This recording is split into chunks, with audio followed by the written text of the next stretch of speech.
এই রুম থেকে যে আসলে চায়না যাব এমন কিছু কখনোই চিন্তাই ছিল না আমাদের। মানুষকে দাম বলি যে 6,000 5,500, মানুষ আমাদের গালাগালি করে যে এইগুলা তো এত দামের জুতা না, এগুলা 1500, এসে অনেক রকম গালাগালি শুনছি। তখন আসলে কোয়ালিটি জিনিসটা অনেকে চিনতো না। আস্তে আস্তে তখন আমাদের মাসে হয়তো 3টা যাইতো, প্রথম মাসে 3টা সেল করছি যখন শিপমেন্ট আসছে আমাদের। এর পরের মাসে হচ্ছে 10টা কিংবা 11টা সেল করছি। বাসা ভাড়া, আমাদের এক্সপেন্স, এভরিথিং ওইগুলোর মানে 3 ভাগের 1 ভাগও উঠে নাই, এরকম 3-4 মাস আমাদের গেছে। তখন আসলে ফিল এমন হয়েছে যে আসলে কি হবে নাকি এটাই ভুল করছি, এখানে আমার বিদেশ যাওয়া উচিত ছিল। এমন কিছু আমার মাথায় এমন কিছু আসছে যে বাইরে চলে যেতাম, ওইটাই বেটার হয়তো। বাট হাল ছাড়ি নাই, যে লেগে থাকি দেখি শেষ পর্যন্ত কি হয়। তখন চলতেছিল।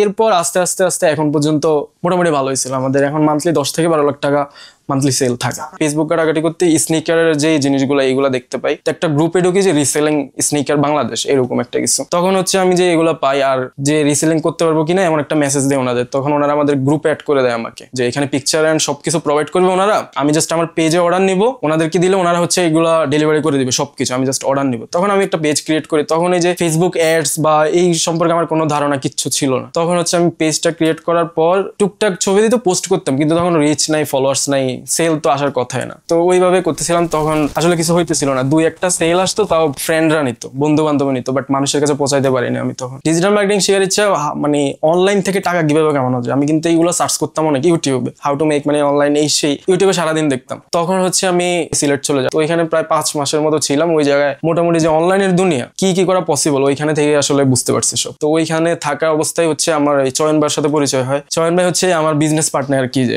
Business partner. এই রুমটাই কিন্তু আমি একাই থাকছি। এই রুমটার মধ্যে আমি সেহরি করছি, ইফতারি করছি। আর এখন এটাই ভেবে আমার ভালো লাগতেছে যে এই রুম থেকে আমার স্বপ্নটা এখন সারা বাংলাদেশে যাইতেছে। ইভেন দেশের বাহিরেও কিন্তু আমরা পাঠাইতেছি প্রোডাক্ট, এমন সারা বাংলাদেশে। চায়না থেকে প্রোডাক্ট আনার পালা। দেশে অনেক রকম আমরা সাপ্লায়ার দেখছি, দেশে অনেক রকম করছি। আমি অনেক জায়গায় হাঁটছি, যেমন ট্রেড সেন্টারে গেছি যেগুলোতে জুতা মানে পাইকারি সেল করে। তো ওইখানে আসলে এরকম জিনিস আমি পাইতেছিলাম না যেমন চাচ্ছিলাম আর কি প্রোডাক্ট। তখন ওই যে চায়না সাপ্লায়ার বা যেগুলোর সাথে আমার ছিল, কথা হয়েছিল আগে, তো তাদের সাথে কন্ট্যাক্ট করা স্টার্ট করি। তখন অনেক স্ক্যামারের শিকারে, মানে অনেক বেশিরভাগ দেখি স্ক্যামার বাঙালি চাইনিজদের ছবি ইউজ করে তারা হচ্ছে এগুলো করে, মানুষের টাকা মারে এমন। তো একটা সাপ্লায়ার আমি পাই, ওরে হচ্ছে আমি হোয়াটসঅ্যাপে আনি যে তুমি আমাকে ভিডিও কল দাও। ভিডিও কল দিয়ে আমি দেখি, কথা বলি। তখন হচ্ছে ও ভিডিও কল দেয়, ভিডিও কল দিয়ে ওর ফ্যাক্টরি বা সবকিছু দেখায়। তখন তার সাথে ডিলে যায়। তখন আরেকটা ব্যাপার কি, ফুল টাকা হচ্ছে অ্যাডভান্স করতে হবে। তো ও যদি টাকা মেরেও দেয় আমার কিছু করার নাই, পুরো টাকা হচ্ছে তাকে আমি অ্যাডভান্স পাঠিয়ে দিতে হবে, এরপর আমাকে প্রোডাক্ট দিবে। কোনো ডকুমেন্টস নাই, কিচ্ছু নাই। ও যদি টাকা মেরেও দেয় আমি কিছুই করতে পারবো না। তখন আমি আমার পার্টনারের সাথে কথা বলি, চরণ ভাইয়ের সাথে, যে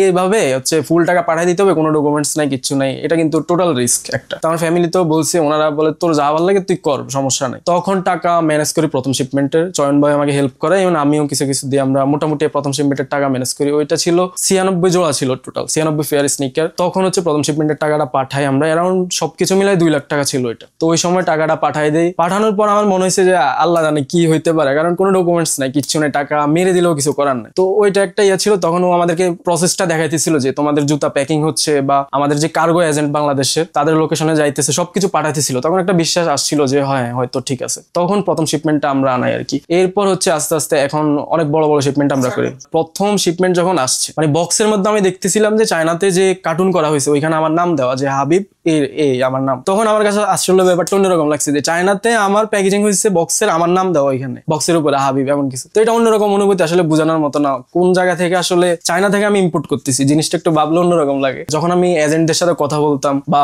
উত্তরাতে গেছি যেগুলো কার্গো সার্ভিসেস, তো ওনারা আমাকে দেখে আসলে জিনিসটা অন্যরকম নিজে, যে তুমি ইম্পোর্ট করবা বা চাইনিজদের সাথে কি ডিল করছো, টাকা দিছো। ওনারা ব্যাপারটা বিশ্বাস করতো না যে আমি এই বয়সে এরকম ইয়ে করতেছি। তখন ওনাদের বুঝাই বলছি ব্যাপারটা, যে না আমি সব দেখাইছি, ডকুমেন্ট এই যে আমি টাকা পাঠাইছি, আমি অর্ডার করছি। তখন ওনাদের সাথে আমার ডিলটা হয়। তো ওনারা কেজি দরে হচ্ছে আমার প্রোডাক্টটা এনে দিছিল, ভাড়া যেটা রাখছে। আমি কিন্তু ক্যামেরার সামনে কখনোই আসিনি, যে কথা বলবো ক্যামেরার সামনে, এইরকম আমার অনেক জড়তা ছিল। প্রথমে ছবি টবি তুলতাম, বাট পরে বুঝতেছি সবাই রিভিউ দিতেছে, জুতার ভিডিও করতেছে, কথা বলতেছে, বাট আমি কথা বলতে পারতাম না আসলে তখন। তো আমি কিছু কিছু নিজে নিজে চেষ্টা করতাম একা একা। যদি প্রাইসের কথা বলি, এই জুতাটা দেখেন, এটা হচ্ছে 1:1 গ্রেড কোয়ালিটি। 1:1 বলতে হচ্ছে like original, same to same, but copy, এগুলো কিন্তু কপি। তো এইটা যদি বাইরে থেকে নিতে যায় মিনিমাম 8,500 টাকা। তো এই সেম জুতা আমরা কিন্তু 7,200 দিতে পারতেছি, অনেক তফাৎ। তো এইটার কারণ হচ্ছে আমরা শোরুম নাই, স্টাফ নাই, আমাদের কারেন্ট বিল খরচ নাই, যেহেতু কস্ট অনেক কম, সো আমরা কমে দিতে পারতেছি, আমাদের প্রাইস রেঞ্জটা ওইরকম রাখতে পারতেছি। এটাই হচ্ছে মূল কথা, যে আমরা বাসা থেকে আসলে শুরু করছি, বাসা থেকে করে আমরা এতটুকু পর্যন্ত আসছি। আর সবাই আমাকে চিনে, সবাই আমাদের চিনে। আসলে প্রথম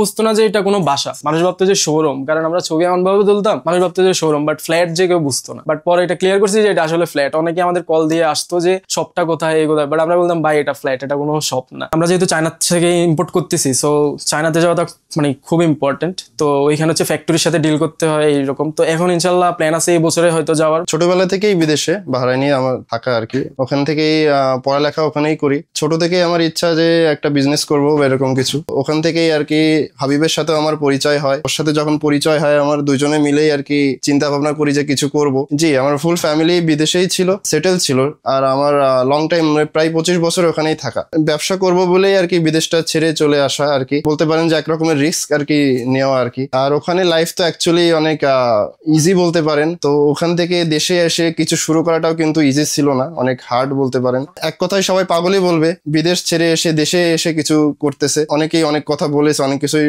মানে করেছে, কিন্তু আসলেই দেখেন কি যে আসলে এখন এই ঘর থেকে আমরা কষ্ট করে এত করে আর কি বিজনেসটা শুরু করেছি। এখন এই ঘর থেকেই সারা বাংলাদেশেই আমরা প্রোডাক্ট সেল করতেছি। অ্যান্ড এখন চিন্তা ভাবনা আছে যে চায়না গিয়েও আর কি ডিরেক্ট ফ্যাক্টরির সাথে আর কি আমরা ডিল করব বা ওখান থেকে প্রোডাক্ট এনে আমরা সেল করবো আর কি।